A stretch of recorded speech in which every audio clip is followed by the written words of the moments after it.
Avete partecipato a questa iniziativa molto particolare della Confartigianato del Veneto Alimentazione qui al Vinitaly e avete portato dei prodotti di Udine, della pasta, che sono molto particolari, ho visto, sono tutti colorati. Sì.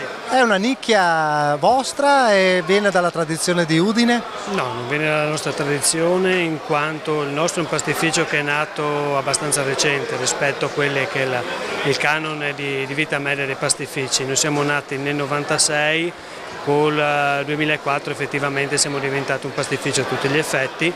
Dovevamo scegliere su il perché avessero dovuto, diciamo, i clienti acquistare la nostra pasta. Abbiamo deciso di puntare sul fatto della pasta tra virgolette colorata, in questo caso aromatizzata, sempre utilizzando dei prodotti naturali, e effettivamente abbiamo avuto un ottimo riscontro per i nostri prodotti, non tanto in Italia quanto all'estero.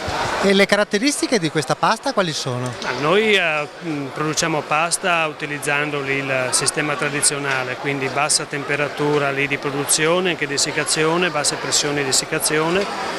La nostra è una pasta tutta trafilata al bronzo e vengono utilizzati quasi totalmente dei prodotti naturali, comunque tutti in questo caso non vengono utilizzati né coloranti né aromatizzanti di alcun tipo. E quindi, per fare un esempio, ho visto delle paste che hanno 4-5 colori? Esattamente, utilizziamo per esempio il verde, vengono utilizzati gli spinaci, l'arancione viene utilizzata la paprika, il nero viene utilizzato il nero di seppia, sul rosso viene utilizzato la barbabietola, per il giallo la curcuma.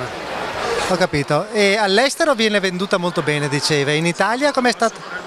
Lavoriamo bene sia all'estero che in Italia prevalentemente nel nord Italia, e all'estero invece copriamo più o meno lì quasi tutti i mercati.